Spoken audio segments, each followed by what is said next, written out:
여러분 반갑습니다. 서목사의 말씀 창고의 서목사입니다. 오늘도 함께 말씀을 나누는 여러분들을 사랑하고 축복합니다. 좋아요와 구독을 눌러주세요. 여러분과 함께 더 많은 말씀들을 나누기 원합니다. 오늘은 데살로니가전서 4장 1절에서 12절 말씀입니다. 목요일 본문인데 하나님을 기쁘시게 하는 삶이라는 제목으로 보도록 하겠습니다. 오늘 본문 말씀을 함께 읽겠습니다. 마지막으로 형제들이여, 우리는 주 예수 안에서 여러분에게 부탁하며 권면합니다. 여러분은 마땅히 어떻게 행할 것과 어떻게 하나님을 기쁘시게 할 건지에 대해 우리에게서 배운 대로 하십시오. 여러분이 행하고 있는 대로 더욱 풍성히 행하십시오. 여러분은 우리가 주 예수를 통해 여러분에게 준 명령들이 무엇인지 알고 있습니다. 하나님의 뜻은 이것이니 여러분이 거룩하게 되는 것입니다. 곧 음행을 멀리하고 각기 거룩함과 존귀함으로 자기 아내를 취할 줄 알고 하나님을 모르는 이방 사람들처럼 욕정에 빠지지 말고 이런 일로 자기 형제를 해하거나 기만하지 말라는 것입니다. 이는 우리가 이미 여러분에게 말하고 엄히 경고한 대로 주께서는 이 모든 행위에 대해 징벌하는 분이시기 때문입니다. 하나님께서 우리를 부르신 것은 부정한 삶을 위해서가 아니라 거룩한 삶을 위한 것입니다. 그러므로 거룩함을 저버리는 사람은 사람을 저버리는 것이 아니라 여러분에게 성령을 주신 하나님을 저버리는 것입니다. 이제 형제 사랑에 대해서는 여러분에게 더 이상 쓸 필요가 없습니다. 이는 여러분 자신이 하나님께로부터 서로 사랑하라는 가르침을 받았기 때문입니다. 그리고 여러분은 실제로 마케도니아 전역에 있는 모든 형제들에게 사랑을 행하고 있습니다. 그러나 형제들이여, 우리가 여러분에게 권면하는 것은 여러분이 더욱 풍성히 행하고 우리가 여러분에게 명한 것 같이 조용한 삶을 살며 자신의 일을 행하며 여러분의 손으로 일하기를 힘쓰라는 것입니다. 이는 여러분이 외부 사람들에 대해 품위 있게 행동하고 또한 아무것도 궁핍함이 없게 하려는 것입니다. 아멘. 여러분, 오늘 이 말씀을 보면서 인도자를 위한 예화를 보겠습니다. 마시멜로 이야기라는 책이 있는데요. 이 책의 내용은 무엇인가 하면 바로 마시멜로의 유혹을 참아낸 아이들이 그렇지 않은 아이들에 비해 학업 성취도와 사회성 집중력을 지녔고 스트레스를 다룰 줄 아는 정신력을 가진 청소년으로 성장했다는 것입니다. 즉, 인내의 중요성을 알 수 있습니다. 오늘날 그리스도인들을 넘어뜨리려는 많은 유혹이 일상 곳곳에 있습니다. 유혹을 이겨내고 믿음으로 사는 사람에게는 상상할 수 없는 하늘의 보상이 주어지게 됩니다. 여러분, 요즘 나를 유혹하는 최대의 적은 무엇인가요? 유혹을 이겨내기 위해 어떤 노력을 하나요? 우리가 어떤 부분에 있어서 유혹을 받는지 잘 알고 있는 것은 매우 중요합니다. 왜냐하면 서로의 약함을 고백할 때 하나님께서는 공동체를 통해서 지켜주시기 때문입니다. 혼자 있는 것보다 약함을 고백할 때에 서로 지켜줄 수 있음을 우리는 알아야만 합니다. 그래서 우리의 약함을 오픈할 수 있는 공동체가 필요한 것이고 또한 있는 그대로 받아주는 공동체가 필요한 것이죠. 그것이 주님이 원하시는 교회의 모습입니다. 배경 이야기를 보겠습니다. 데살로니가 교회는 바울이 2차 전도 여행을 하면서 빌립보 교회에 이어 두 번째로 마케도니아에 개척한 교회입니다. 지정학적으로 볼 때 마케도니아 지방에서 가장 큰 도시였고 행정 수도였습니다. 로마에서 아시아까지 이어지는 에그나티아 도로를 연결하는 상업의 중심지고 무역항을 가지고 있는 마케도니아 제1의 도시였습니다. 따라서 데살로니가에 교회를 세운다는 것은 남쪽으로는 그리스, 동쪽으로는 소아시아, 북쪽과 서쪽으로는 로마까지 연결되는 통로에 있었기 때문에 매우 효과적인 선교의 요충지를 확보하는 것이었습니다. 또한 많은 민족이 섞여 살던 도시였습니다. 즉, 국제적인 도시였음을 알 수 있습니다.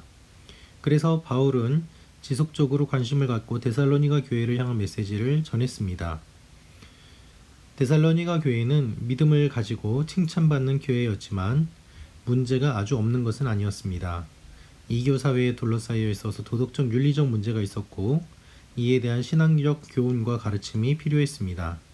또한 그리스도의 재림과 부활에 대한 오해를 바르게 하기 위한 바울의 권면이 필요했습니다. 이러한 내용들이 배경이기 때문에 이 배경을 이해하시면 데살로니가 전후서에 나와 있는 내용들의 의미를 더욱더 자세하게 확인하실 수 있습니다. 바울은 성도들에게 어떻게 하나님의 뜻인 거룩함을 실천하라고 권면합니까? 바울이 이야기하는 내용은 무엇인가 하면 음란을 버리라는 것입니다. 음란을 버려라. 각각 거룩함과 존귀함으로 자기 아내를 택하고 세욕을 따르지 말라고 권면하고 있습니다. 즉, 거룩과 음란을 이야기하고 있는데요. 거룩을 위해서는 음란을 끊어야 된다는 것입니다. 바울이 어떻게 구체적으로 이야기하고 있는지를 볼 텐데요. 여기서 알 수 있는 사실은 믿음은 실천이라는 것입니다. 그리고 적용입니다. 바울은 성적 순결에 대해서 강조합니다. 당시 헬라인들에게 이 음란함은 특별한 문제가 되지 않았습니다. 그런데 바울은 기준을 높이는 것이죠. 당시의 사회의 모습과는 반대인 그것을 거슬러 올라가는 이야기를 하고 있습니다. 오히려 로마의 대부분의 남성들은 아내 외에 다른 여성들과 관계 있는 것을 당연시했고 로마 신전에서 제사들은 매우 음란했지만 이상한 것으로 여기지 않을 정도로 성적 범죄에 무디었습니다. 바울은 몸을 더럽히지 않는 것이 하나님을 기쁘시게 하는 거룩한 삶임을 강조합니다. 그리고 구체적인 방법으로 아내들을 거룩하게 대하라고 이야기합니다. 아내들을 거룩함과 존귀함으로 대하라. 그래서 자신의 성적 순결이 하나님을 기쁘시게 하는 거룩한 삶이라고 이야기하고 있습니다. 아내와 한 몸이기 때문에 아내를 거룩하게 대하는 것이 자기 자신을 거룩하게 대하는 것이고 하나님의 거룩을 유지하는 것임을 이야기하고 있습니다. 하나님께서는 내게 어떤 거룩을 요구하실까요? 거룩한 일상을 살기 위해서 우리는 어떻게 노력해야 될까요? 우리가 요즘 잊고 지내는 것 중에 하나가 바로 거룩입니다. 여러분, 우리는 거룩을 잊었습니다. 거룩한 일상을 살기 위해서 노력하기보다는 흘러가는 대로 살아가는 것이 우리에게 찾아오는 유혹입니다. 하나님은 그분의 뜻이 그리스도인의 거룩함이라고 이야기하고 있습니다. 거룩함은 세상과 구별되는 것입니다. 그래서 우리가 거룩하게 되기 위해서는 끊임없이 자신을 쳐서 복종해야 합니다. 거룩은 그저 얻어지지 않습니다. 거룩은 대가가 필요합니다. 거룩의 대가가 있어야 함을 우리는 기억해야 합니다. 주님께서는 이렇게 말씀하십니다. 거룩을 지키라고 말입니다. 바울은 데살로니가 교회들을 칭찬했는데요. 하나님이 가르친 형제 사랑을 잘 지켜 행하고 있으며 그들의 사랑이 온 마케도니아 모든 형제에게 미치고 있다고 이야기하고 있습니다.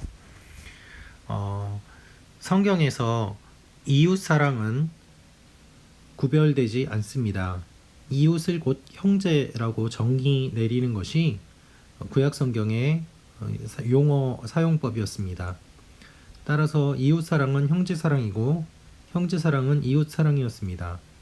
바울은 그러한 문화 가운데서 살았습니다. 그래서 그리스도인이라면 그리스도 안에서 마땅히 형제를 사랑함으로 교제해야 함을 이야기하고 있습니다. 그런데 데살로니가 교회는 열심히 잘 했던 것이죠. 그들의 형제 사랑은 데살로니가 교회뿐 아니라 마게도니아의 온 교회까지 미쳤습니다. 좋은 소식이 퍼져나가는 교회, 그 교회가 데살로니가 교회였습니다. 그래서 바울은 기뻐했습니다. 내가 더욱 사랑해야 되는 사람은 누구인가요? 어떻게 사랑을 표현하고 실천할까요? 우리가 사실은 무엇을 하기보다는 그 이전에 누구를 사랑하느냐가 중요합니다. 사랑이 행위 이전에 필요한 것이죠. 그래서 사랑하면 그대로 하게 됩니다. 우리에게 필요한 것은 사랑입니다. 그런데 인간적인 사랑은 대상에 따라 변화하는 불완전한 사랑이지만 우리를 사랑하신 하나님의 사랑은 차별하지 않는 온전하고 진정한 사랑입니다. 구원받은 사람의 마땅한 모습은 받은 사랑을 거저 나누며 실천하는 것입니다. 그래서 먼저 우리가 사랑을 받는 것이 필요하죠. 우리가 받은 만큼 나누어 줄 수 있기 때문입니다. 말씀 다지기를 보겠습니다. 하나님께서는 택하신 백성이 그분의 뜻을 알고 순종할 때 기뻐하십니다. 하나님의 뜻은 우리가 거룩한 삶을 사는 것입니다. 죄악된 본성을 거슬러 성령을 따를 때 우리는 거룩한 삶을 살 수 있습니다. 우리가 이웃을 배려와 사랑으로 대할 때 세상은 우리를 통해 하나님을 알게 됩니다. 구체적으로 어떤 내용을 이야기했죠? 성적 순결입니다. 그리고 거룩입니다. 이렇게 지낼 때 우리의 삶을 통해서 영향력이 일어날 것입니다. 이러한 삶을 사시는 우리 성도님들 한 분 한 분이 되시기를 축원합니다. 이 내용들을 가지시고 말씀을 잘 나누어 주시기를 부탁드리겠습니다. 기도하겠습니다. 하나님의 뜻이 거룩한 삶임을 기억하고 제 몸과 마음, 말과 행실이 더 거룩해지도록 도와주옵소서. 조건 없는 사랑으로 저를 구원해 주신 은혜를 기억하며 날마다 주님의 사랑으로 이웃을 섬기게 하여 주옵소서. 부모에 의한 아동 학대 사망이 끊이지 않습니다. 참 마음이 아픕니다. 이러한 악행이 속히 뽑히고 연약한 어린이들이 이 사회에서 보호받는 일들이 일어나기를, 그리고 자녀를 한 명의 인격체로서 존중하며 양육하는 이 문화가 정착되기를 기도하기를 원합니다. 또한 이스라엘과 팔레스타인 내 기독교인들이 믿음을 굳건히 지키는 가운데 주님의 위로를 경험하기를 기도하기 원합니다.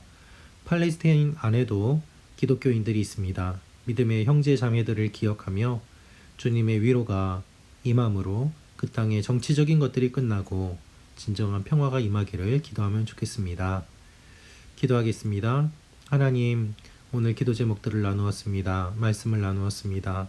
우리가 거룩한 삶을 살게 하시고 영향력을 끼치게 하여 주옵소서. 우리의 특별히 성적인 부분들 거룩하게 하시고 이 사회가 성적인 문화에 빠지지 않고 거룩한 삶을 사는 사회가 되게 하여 주옵소서. 교회 안에 들어온 음란과 각종 더러운 것들이 떠나가게 하시고 주님의 거룩함으로 덧입혀 주시옵소서. 예수님의 이름으로 기도합니다. 아멘. 감사합니다. 사랑하고 축복합니다.